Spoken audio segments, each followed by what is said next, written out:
अस्सलाम वालेकुम जी। आज आपके साथ साग बनाने का बहुत ही आसान तरीका शेयर करूंगी, जिससे साग बहुत ही जल्दी बन जाएगा और इतना टेस्टी बनेगा कि सभी इसको उंगलियों के साथ चाटने पर मजबूर हो जाएंगे, गारंटीड है। ये तो रेसिपी आप जब बनाएंगे तो आप खुद देखेंगे, क्योंकि इसको बनाना इतना आसान है कि जो आपका पूरा दिन लगता था वो चंद मिनटों में, बल्कि 1 घंटे से पहले ही आपका ये साग तैयार हो जाएगा। तो यहाँ पर मैंने लिया 2 किलो साग, सरसों का साग। उसमें 1 किलो मैंने शामिल किया पालक और 5-6 हरी मिर्चें।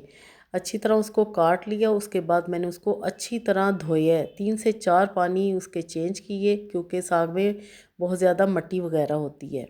अब खुले मुंह का आपने बर्तन लेना है, यानी कि खुला सा पतीला लेना है। उसमें आपने ये सारी चीज़ें एज़ इट इज़ डाल देनी है।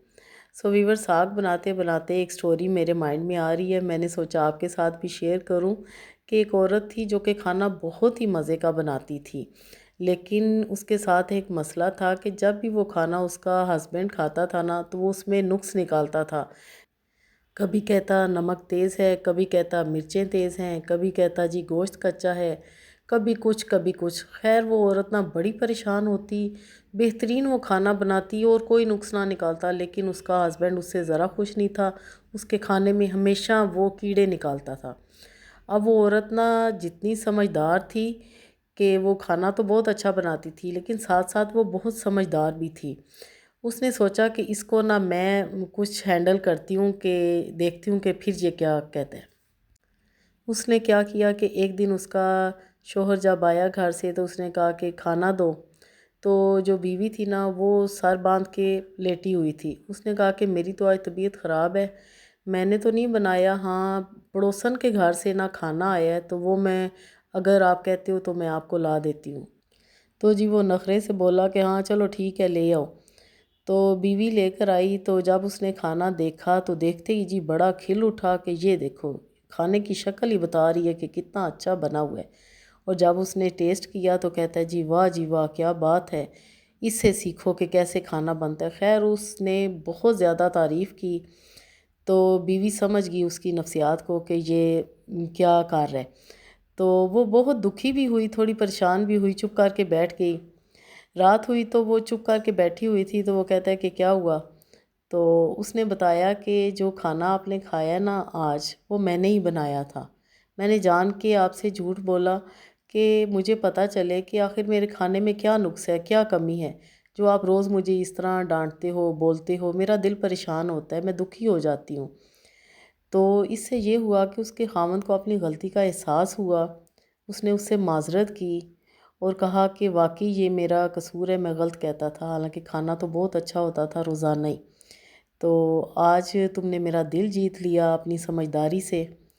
तो बात यह है कि औरत को समझदार भी होना चाहिए, बेवकूफ़ नहीं होना चाहिए। समझदारी से अपने घर को बसाना चाहिए। तो जी बातों ही बातों में हमारा साग तैयार हो चुका है। आपने वीडियो गौर से देखी होगी कैसे मैंने इसमें मसाले डाले। और अब मैं इसमें तड़का लगाऊंगी देसी घी का।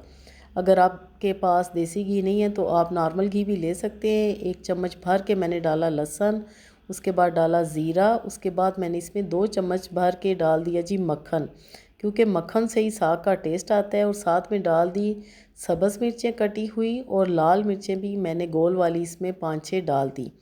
खूबसूरत सा बेहतरीन सा तड़का आपने तैयार करना है, जलाना नहीं इन चीज़ों को, ना ही मिर्चों को और ना ही जी लहसुन को। तो जी ये देखें कितना ज़बरदस्त हमारा तड़का तैयार हुआ है। अब मैं सारे साग में ना एक साथ तड़का लगा दूँगी। अगर आपको थोड़ा चाहिए तो आप थोड़ा तड़का बनाएं और थोड़ी क्वांटिटी में साग को इसमें डालें और तड़का लगाएं। तो जी यहाँ पर मैंने सारे साग को इकट्ठा तड़का लगा दिया। और ये देखें, आप साग की लुक देखें, आपको देख के पता चलेगा कि क्या ही ज़बरदस्त साग तैयार हुआ है। कोई मैंने इसमें मुश्किल तरीका नहीं इस्तेमाल किया कि पूरा दिन आपका बैठे बैठे गुज़र जाए, लेकिन साग हो के पकने का नाम ही ना ले। तो जी आपको अगर रेसिपी पसंद आई है, मेरा आपको वॉइस ओवर अच्छा लगा है, तो काइंडली ईमानदारी के साथ लाइक करें और एक अच्छा सा कमेंट भी करें, ताकि मुझे पता चले कि आपको मेरी रेसिपीज़ कैसी लगती हैं। तो जी यहाँ पर अब हम इसको डिश आउट करते हैं। अगर आपको रेसिपीज़ के मुतालिक कुछ भी बात करनी हो तो आप मुझे कमेंट्स कर सकते हैं, मैं इंशाल्लाह ज़रूर रिप्लाई करूँगी। इस साग में मैंने मसाले सिर्फ नमक, कुटी लाल मिर्च और हल्दी का इस्तेमाल किया है। यहाँ तड़के में मैंने ज़ीरा डाला है, लहसुन और अदरक डाला है, प्याज मैंने इसमें बिल्कुल भी नहीं डाला। तो जी इसी तरह आपने सारी रेसिपी को फॉलो करना है, तो यकीन करें खाने वाला तो खुश ही हो जाएगा और उंगलियां चाटने पर मजबूर हो जाएगा। ऊपर से भी थोड़ा सा इसमें हम मक्खन डालेंगे ताकि जी और भी ज़्यादा क्रीमी सा हमारा साग खाने में लगे। लुक से ही आपको पता चल गया होगा कि ये कितना ज़बरदस्त बना है, बिल्कुल मलाई की तरह हमारा साग तैयार हुआ है। तो जी बनाएं और इन्जॉय करें। मिलते हैं एक और बेहतरीन सी रेसिपी के साथ, तब तक के लिए अल्लाह हाफिज़।